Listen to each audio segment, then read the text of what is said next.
Espacio Solaris presenta.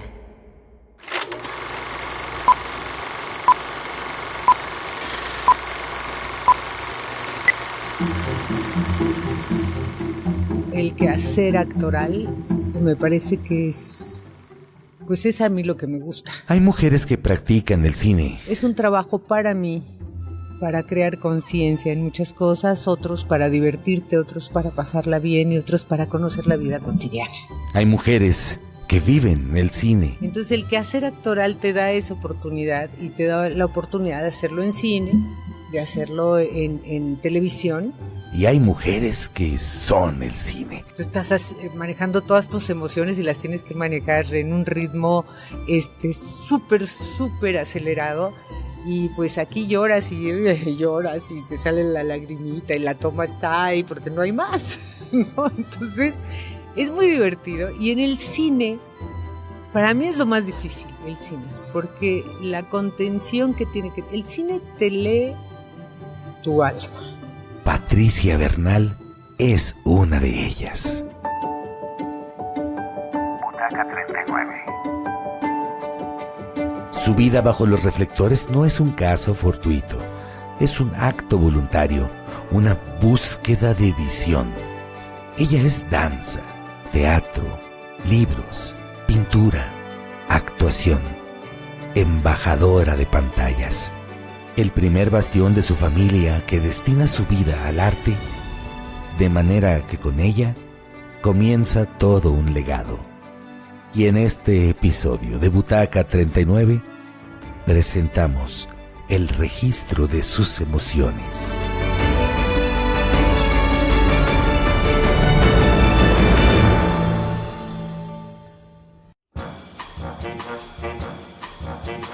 Quedan con ustedes Sandra Aguilera, Alejandro Sosa y Juan Pablo Arroyo Abraham.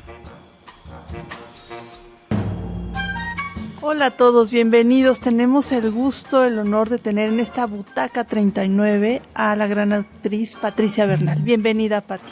Muchas gracias. Hola a todas y todos, yo soy Alejandro Sosa y estamos en un capítulo más de Butaca 39. Hola, mi nombre es Juan Pablo Arroyo Abraham, soy director de cine, soy director de Espacio Solaris y hoy estamos contentísimos de tener a una amiga, a una gran actriz y que aparte ha estado muy cercana a Morelia en los proyectos que hacemos aquí culturales. Ella es Patricia Bernal. Bienvenida, Pati, a esta Butaca 39. Pues para mí un honor estar en esta Butaca 39. Esperemos que luego llegue a la 40. Pero bueno, muy feliz de estar aquí con ustedes en este podcast. Siempre me gusta platicar. Somos muy chachareros, pues hablemos.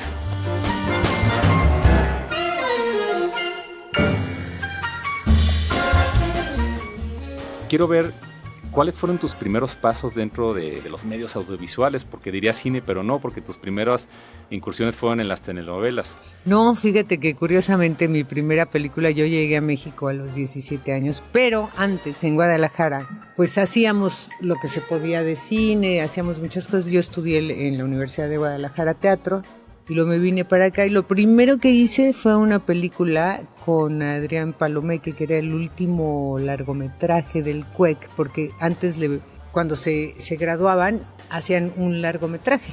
El último que patrocinó el CUEC, que después ya nada más hizo puros cortos, estaba Tomás Mojarro, Rogelio Guerra, y yo pues era la esposa de un politicazo. Me divertí mucho en esa película, la hicimos toda de noche y fue mi primera incursión al cine y estuve muy feliz haciéndolo. Me acuerdo que Olhovich estaba de director del CCC y presentaron la película en el CUEC, que fue el último largometraje que se hizo. Pues fíjate, yo pensé que tus primeros pasos habían sido en las novelas. No, yo hice teatro en Guadalajara muchos años. O sea, yo a los 13 años empecé a estudiar teatro en Guadalajara, en la Escuela de Artes Plásticas. Estudiaba teatro y danza. Y luego me vine a México a seguir estudiando y trabajando y caí en el CUT. Y empecé a hacer teatro también en la Casa del Lago. Hice mucho teatro antes de hacer telenovelas. Y de las telenovelas me sacó Benjamín Can, que así hacía cine, y Julio Castillo, y me llevaron a hacer telenovelas. Y fíjate, has estado en distintas, como decíamos, en distintos momentos de la industria fílmica y audiovisual, o sea, en proyectos bien interesantes. Cuando fue el boom de las telenovelas en México con Teresa, o con El pecado de Oyuki, me acuerdo. Con esa empecé, con El pecado de Oyuki, y con una que era un remake que se llamaba Yesenia, que la hice 2 veces. Y después te fuiste al nuevo cine, esta etapa del nuevo cine con películas como Marte duele, y ahora te vemos también por ejemplo, en El Nuevo Orden, que es una película muy crítica, social. Entonces, cuéntanos, esta experiencia debe ser súper enriquecedora en los distintos momentos de la industria del cine y de la televisión. Sí, fíjate que yo, el quehacer actoral, me parece que es a mí lo que me gusta.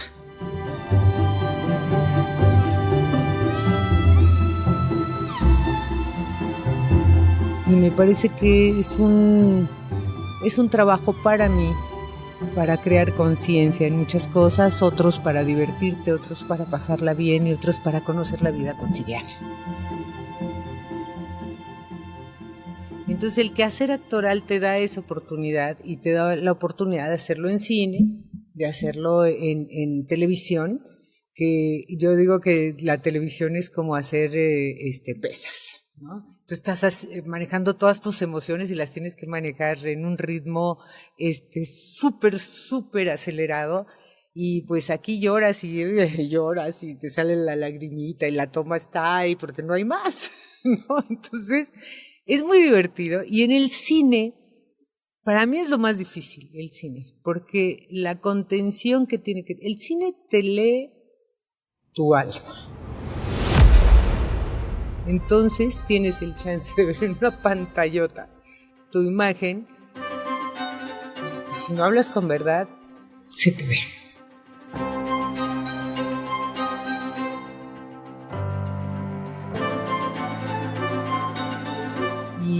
Y creo que eso es de mucho cuidado. Y luego aprendimos, haciendo teatro, en el teatro aprendiste a gesticular de otra manera, a decir las palabras, porque además nos tocó una escuela un poco ya entendimos que eso no se hace en muchos casos, pero que si tú gesticulas mucho y demás, pues es muy exagerado, y vas al cine y pues te ves como, Dios mío, ¿qué estás haciendo, no? Y lo que también aprendes, y lo que yo aprendí en el cine, es que, claro, lo haces en el teatro, lo haces en la televisión, pero si tú piensas, se nota en la pantalla. Inmediato. Entonces, eso me encanta del cine. Porque te obliga a tener una reflexión y te irte más adentro. Porque se ve. Igual, en la comedia, te puedes ir a todo, pero también con verdad, porque si no se ve hechote, ¿no? Se ve guachalote, como dirían en mi pueblo.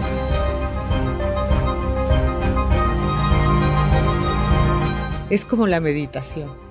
Yo creo que si lo vas haciendo, con el tiempo vas entendiendo, ¿no? Y vas sintiendo.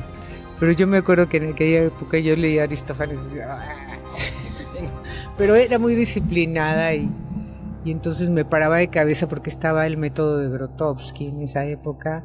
Y entonces te parabas de cabeza y decías los monólogos de Hamlet, ¿no? Y de Ofelia, pero no sabía ni lo que estaba diciendo exactamente. Mi mamá se asustaba, decía, hija, ¿que te dejan eso de tarea? Pues sí, tengo que practicar, ¿no? Para la proyección de la voz. Pero bueno, he sido una apasionada. Estudié danza también en la Universidad de Guadalajara al mismo tiempo que estudiaba teatro, y la secundaria, porque entonces hice esas 3 cosas. Debuté como bailarina con el primer ballet de danza moderna en Guadalajara con Onésimo González, y con mi queridísimo amigo Raúl Padilla, que desde chiquito también era mi amigo, y él era productor. Y él me enseñó el cine, puedo decirlo, porque Raúl Padilla llevaba las películas de Bergman, las de Fellini, las de Tanner, así películas que nunca hubiéramos visto en Guadalajara, porque pues nada más había unos cuantos cines y era puro cine comercial. Y como nosotros éramos voluntarios para llevar el proyector, que era en 16, Raúl iba a la Ciudad de México, recogía las películas, regresaba a Guadalajara, las pasábamos en el ex convento del Carmen, que nos prestaban ese lugar. Y cuando yo vi la película El huevo de la serpiente de Bergman, llegué llorando a mi casa. Pues era muy chiquita y mi mamá conocía muy bien a Raúl, éramos vecinos. Y le dice, a ver, hijo de él, ven acá. ¿A dónde llevaste esta niña? ¿Qué película vio que viene llorando?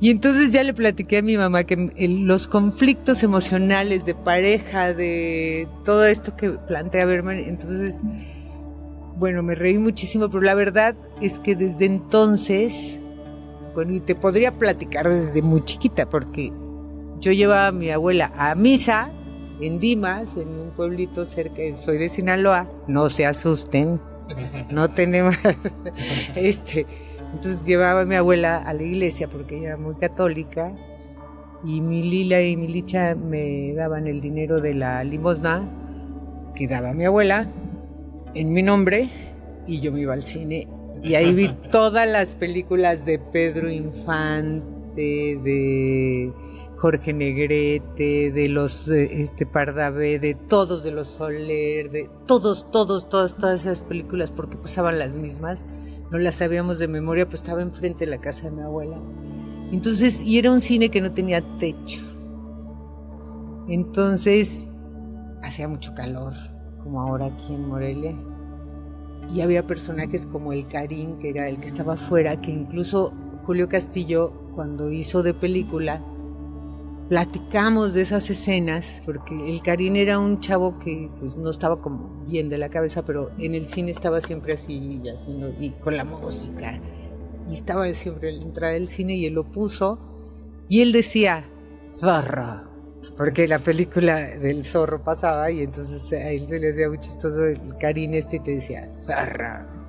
Y Julio Castillo puso esa escena para empezar la obra de teatro de película con eso, y con una señora que se llamaba La Graciela, que se ponía los cacahuates aquí en la falda y estaba viendo la película y platicaba con Pedro Infante y le decía, ay no, Pedro, no le pegues, pero ¿cómo, Pedro? Entonces todo eso, bueno, viví siempre cerca del cine y ese es, pues yo creo que por eso quise ser actriz, porque en mi familia no hay ningún actor, no hay nada, y yo me imagino que a partir de eso yo quise entrar en este mundo.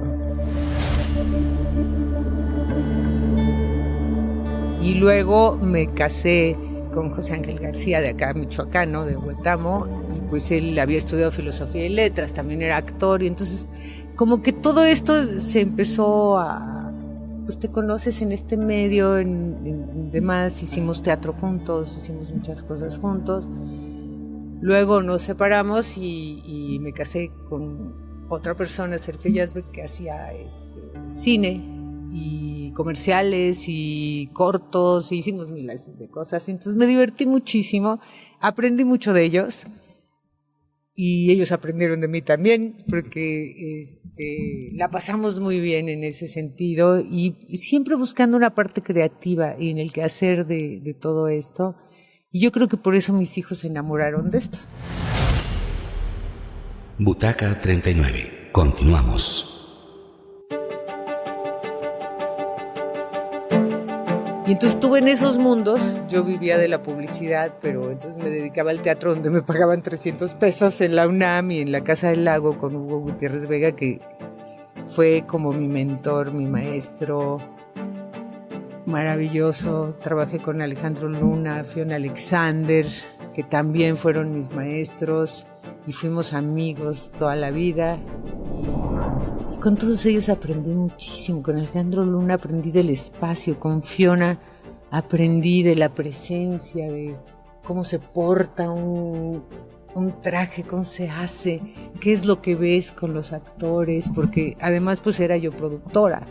Yo tenía que sobrevivir, luego tuve un hijo chiquitita, entonces pues había que mantenerlo y te pagaban 300 pesos, ¿no? Pero amaba tanto mi trabajo que no me importaba. Entonces en las noches hacía teatro y en el día pues trabajaba en la UNAM. Gracias a Hugo Gutiérrez Vega, que empecé a trabajar con él en Casa del Lago, y luego en el departamento de teatro con Luis de Tavira también. Trabajé mucho, aprendí mucho. Luis me enseñó mucha parte de la estructura del trabajo, ¿no? El teatro como productor y como visualizador. Y luego trabajé en teatro con Ofelia Guilmain y también aprendes otra cosa, porque también esta cosa de que dicen el teatro comercial, el teatro, no es cierto, es todo un oficio, es lo mismo, tienes que tener el oficio, tienes que saber hacerlo y tienes que trabajarlo igual. Entonces yo defiendo las dos posturas, eso de que, porque es comercial es malo, no, señor, es un oficio que es una carrera impecable y te rompes la madre igual. O por lo menos deberías. A mí me llama mucho la atención que además te tocó justo hacer el primer comercial de derecho de la mujer a votar y que ahora estoy muy orgullosa, sí, en aquella claro. época ni siquiera estaba consciente, pero me acuerdo que fue en Avenida Reforma y Roberto Mosqueira me puso un traje que pues yo nunca me lo hubiera podido comprar, que era de Vanity. Bueno, pero todo el significado que tuvo ese comercial, pero además mi pregunta va justo en ese sentido porque pues llegas a una industria del cine, la televisión y la publicidad en donde pues por lo regular pues indudablemente estaba manejada por hombres, ha ido cambiando y todo esto, pero mi pregunta es eso, o sea, ¿qué tanto trabajo te costó? Independientemente de que estuviste como muy arropada por todos estos personajes que mencionas, pero ¿qué tanto trabajo te costó en la postura de mujer abrirte puertas en la industria, básicamente? Es una pregunta muy buena porque la educación que recibimos es muy fuerte. Entonces, las mujeres creían que tus logros es porque eras una puta. Y que yo nunca conseguí un trabajo de esa manera, que no tendría por qué explicarlo, pero esa es la verdad.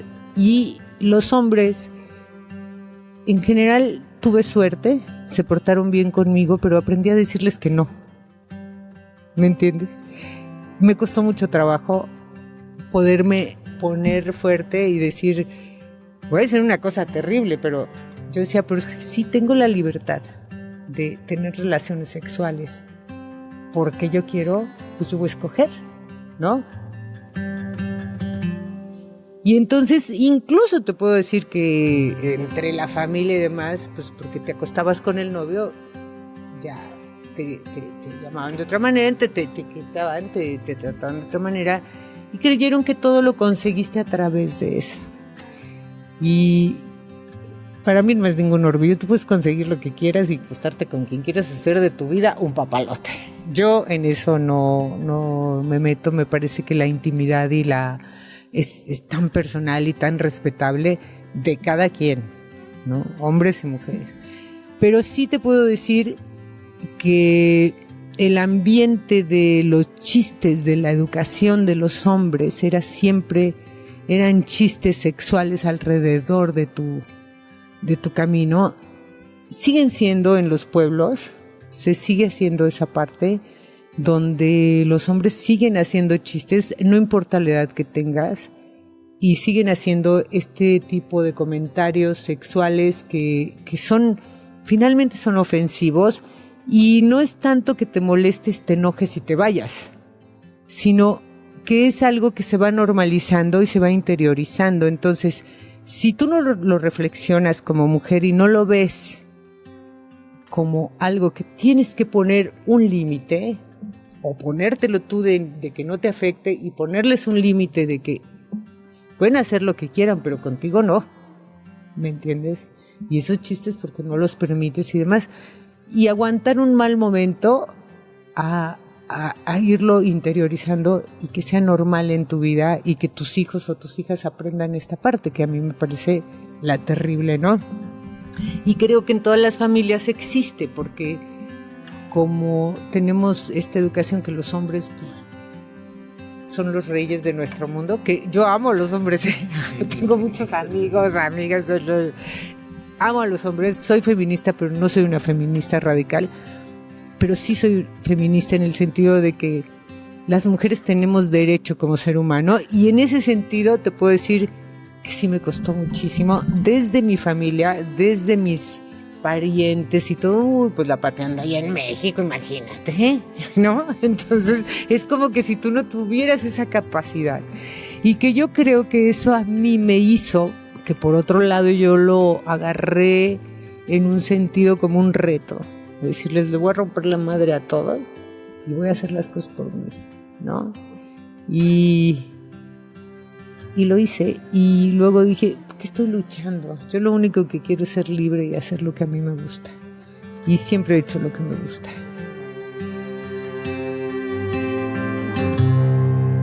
A pesar de que en este mundo no venimos a sufrir, en teoría tenemos que ser felices, tomar las cosas a veces un poco a la ligera, pero no forzosamente, porque en el medio del cine pues estamos siempre viviendo intensidades de alguna u otra manera, o queriendo expresarnos. Yo cuando escribo un guión pues sí estoy tratando de explotar mi alma y que la gente lo vea en pantalla grande, que después me arrepienta de desnudarme tanto frente al público, ¿no?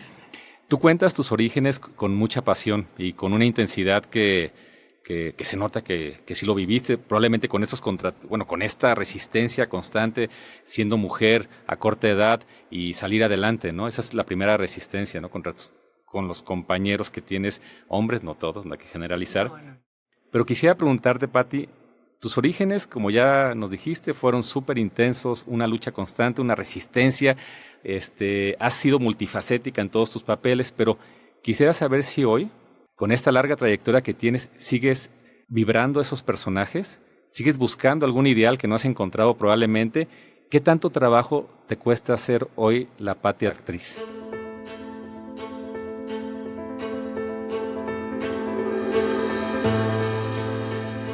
Ahora lo que quiero es hacer mis cosas en paz y quiero seguir trabajando como actriz toda la vida. Quiero seguir explorando este mundo, pero al mismo tiempo también quiero hacer cosas, o sea, yo siento que la vida me ha tratado muy bien. Yo digo, regresarle a la vida algo de lo que yo he recibido, y entonces estoy haciendo unas cosas de educación emocional en Malinalco, como voluntaria y demás, cosas que siento que nos harían bien, porque siento que en el país hay mucha inestabilidad emocional, y en el mundo, ¿no? Pero sobre todo en el país, donde las carencias emocionales, la comunicación, el bienestar de poder estar cerca a tu madre, tu padre, tus hijos, el cariño, expresarlo, no sé, pues aprender de nuevo a hacerlo.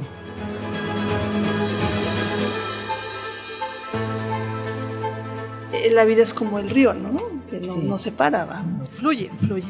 Y en este fluir hablas de varios papeles o de varios personajes que inciden como mujer.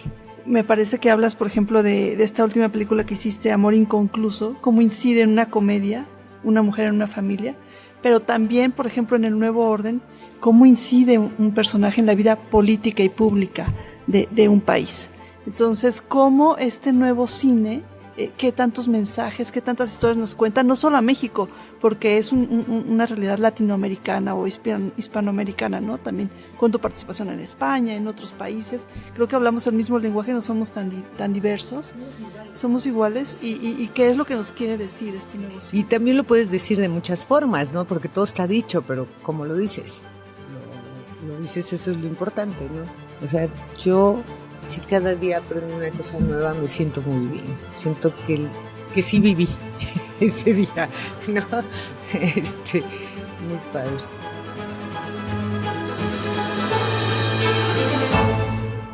¿Qué quisiera volver a vivir? ¿Qué qué te da melancolía? ¿Cuál consideras que ha sido uno de los mejores momentos de tu vida? ¿O está por venir? No sé. No. Ojalá.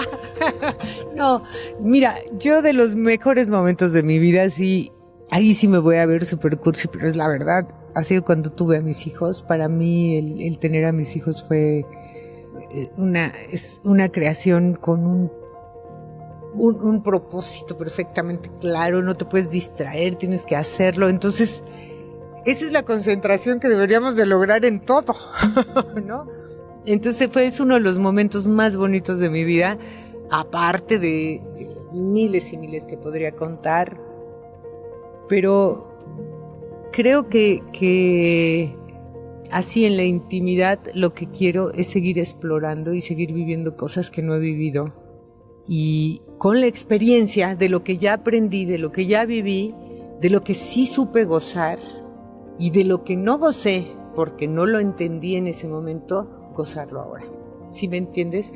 Pero darme ese tiempo y no quedarme y no engancharme en el rollo de... Porque es difícil tener esta edad, ¿eh? Es dificilísimo, y también es muy fuerte porque los jóvenes te ven como un anciano decrépito.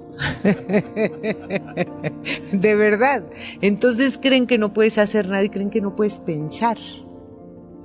Y en ese sentido, yo tuve un abuelo maravilloso. Gracias a él también creo que soy como soy. Aprendí muchísimo con él, el papá de mi mamá y de mi abuela, que era una mandona como yo, pero con ellos aprendí muchísimo. Y a mí me gustaría, por lo menos a mis nietos, que aprendieran esa parte, que vieran que sí nos podemos comunicar, que no importa la edad que yo tenga, la edad que ellos tengan, y lo estoy logrando. Mis nietos son una maravilla, son una belleza además increíble, y eso es lo que me gustaría, y seguir teniendo una vida familiar preciosa con mis hijos, con mi familia, con mis hermanos, con mis amigos, pero seguir creciendo, lo que más me gusta en la vida es viajar. Entonces yo quiero seguir viajando, y para eso tengo que trabajar. Entonces voy a trabajar y seguir viajando, y además disfruto muchísimo mi trabajo. Lo gozo, y eso es lo que quiero. Fíjate, no te voy a dejar ser feliz, Pati, por lo siguiente. O sea, dices, bueno, ok, quiero llevar una vida más relajada, viajando, más familiar inclusive. Me llama mucho la atención el tema del papel que te gustaría hacer, que es el de una persona más con los pies en la tierra, más común y corriente, por decirlo así, sin etiquetar, que está barriendo, que está lavando, que está pues, haciendo las labores de una casa, ¿no? Me llama mucho la atención porque probablemente es el papel que no muchas personas quisieran hacer, porque muchos lo hacemos, digo, no barro todos los días, pero... Yo lo hago mucho, yo para pensar me pongo a barrer. No, de hecho a mí me encanta, y lo tengo que confesar aquí, y también lavar los trastes increíblemente, ¿no? Porque me relajo. O sea, pero quisiera preguntarte, ¿qué tanto bagaje pesado traes, así como el pípila cargando en tus hombros, o si no, y que quisieras quitarte de ti? Yo creo que todas las vivencias pues son experiencia, ¿no? Y son cosas que se van metiendo en el organismo y no se vuelven pesadas, sino al contrario, se vuelven ligeras y nos alimentan, ¿no? Nos hace ser un poquito más sabios o menos tontos tal vez a veces. A veces. Sería muy soberbio decir que somos sabios, ¿no? Uh-huh. Pero sí tenemos más información. Entonces quisiera preguntarte, ¿qué de tu vida te quitarías de encima? Es decir, ¿qué te está lastimando, Pati? Fíjate que seguramente tengo muchas cosas que me lastiman, pero he estado trabajando de la pandemia para acá, precisamente en esa parte, donde yo creo, y lo he trabajado muchísimo y me ha dolido muchísimo y me ha hecho llorar, gritar, patalear y ponerme de cabeza, que los rencores que no te sirven de nada. He estado trabajando en eso, pero también he descubierto cosas que sí me gustan de mí, que se me habían olvidado. Tengo una personalidad que impone muchísimo, pero lo juro que no es a propósito, ¿me entiendes? Es como una naturaleza que no sé de dónde viene, pero que al final dije, pues, ¿por qué la quiero quitar? Si esa soy yo.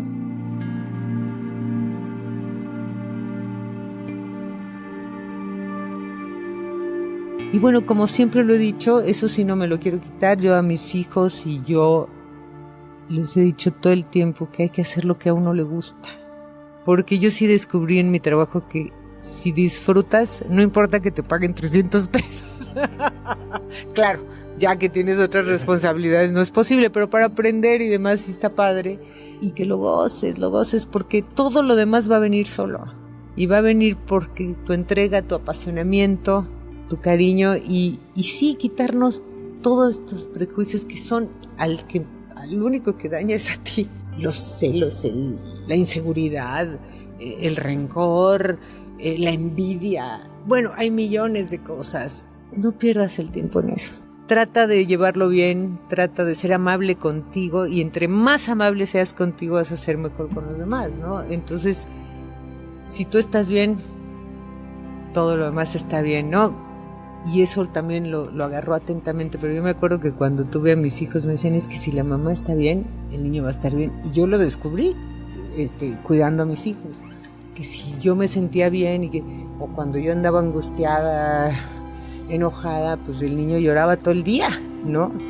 Entonces, atentamente hice este trabajo que me encanta y que voy a seguir con ellos muchos años, pero... Sí, y justo hablas de empatía, de compasión, ¿no? Y de cultura de paz. Y no sé, te quería preguntar si esto lo estamos viendo reflejado en las historias que se están contando en el cine en México. O sea, ahorita hay una tendencia clara hacia la narcoviolencia, las series, no sé, bueno, es el reflejo de un fenómeno social que vivimos, pero ¿cómo podemos abrazarnos y entendernos a través del cine? Fíjate que tienes razón en un sentido, pero no tienes razón en otro. Yo pienso que hay que contar estas historias porque yo creo que esta ficción es una estupidez al lado de la realidad. Ser conscientes de lo que está pasando, ahora lo que tendríamos que hacer es que esas series se vieran para tomar conciencia de lo que no hay que hacer y de lo que hay que estar vigilantes. No como un entretenimiento, sino que te hagan pensar. Yo sí creo que es una responsabilidad de nosotros el contarlas y hacerte consciente de que existe esto para que desaparezca. ¿Y cómo va a desaparecer? Pues tenemos que reeducar y tenemos que educar a los hijos y tenemos que meterle todo a la educación para que pues para cambiar nuestra sociedad. Si no, no va a cambiar. Y si seguimos combinadas, el problema es combinadas esas series con las cosas súper frívolas, eso no es lo importante. Ser famoso no es importante, lo importante es que estés feliz con lo que estás haciendo y que sepas lo que estás haciendo, ¿no? Y el cine creo que tiene la obligación porque es un medio de comunicación muy poderoso que te hace hacer conciencia. Lo hemos vivido todos, ¿no? Entonces es importante hacerse consciente de esto. Y sí, tienes razón en un sentido porque pues no hay que darles armas a los niños. Hay que enseñarles que no lo deben de hacer, que las armas y ahora las motos que están por todos lados, pues te matas con eso. Y que cuides tu vida y que aprendas a cuidarte, ¿no? Ahora fíjate, tú estás en una etapa donde estás buscando la armonía, ¿no? Pero obviamente también estás luchando. No estoy buscando la armonía y también yo quiero toda la acción del mundo, ¿me entiendes? La armonía interna, estamos hablando. Dicen que hay que saber escoger nuestras batallas, ¿no? ¿Qué sucede si empiezas a encontrar nuevos enemigos en esta nueva etapa de tu vida? Los hay, no importa. Más bien, ahí depende cómo los tomas, ¿no? Sí, claro. Es decir, ya no te vas a enredar en sus discusiones banales. Yo creo que es mejor luchar por proyectos constructivos. No te enganchas. Pues yo me quedo con un gran sabor tuyo, Patti. Al final de cuentas eres una gran persona, no solamente una gran actriz. Y creo que hoy en Butaca 39 aprendimos muchísimas cosas nuevas. Y no solamente aprendimos quién eres tú, sino cómo eres tú. Y eres una persona que inspira a querer ser mejores todos. Porque Patti habla de abajo hacia arriba, es decir, cómo educas a los hijos, cómo te sientes tú, como una persona que ha crecido, que ha madurado, que ya no estás en esta lucha idealista forzosamente, pero sí lo sigues estando, Patti. Claro. Y eso nunca se va a acabar, porque el día que eso suceda, estaríamos muertos en vida, ¿no? Así que quiero agradecerte muchísimo que hayas estado en Butaca 39 con nosotros, a Sandra Aguilera, a Alejandro Sosa, a Mario, a Francisco Gallo, quien es el de la postproducción de estos capítulos que tenemos hasta ahorita. Y gracias, Patti, por haber venido a presentar Almas Rotas aquí a Morelia. Gracias por haber participado en esa película que escribí y dirigí. Y gracias por haber estado en Butaca 39. Pues muchísimas gracias a todos, gracias por invitarme. La verdad es que, bueno, gozo de una charla. Me podría pasar días enteros hablando. Lo que tengo que aprender es callarme. No, eso no lo hagas nunca, por favor, porque realmente podrías escribir una enciclopedia.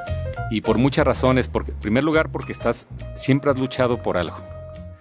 Yo siento que han habido situaciones complicadas en tu vida, en la de todos nosotros, y has vencido. Se aprende más de los errores que de los aciertos. A veces. Más bien estoy tratando de aprender los aciertos porque antes ni los veía.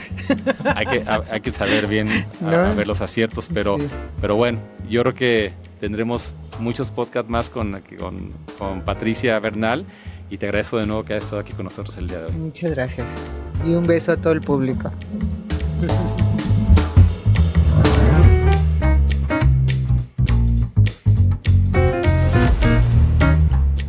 Butaca 39, una producción de Espacio Solaris, Huella Digital y el Ayuntamiento de Morelia, Michoacán.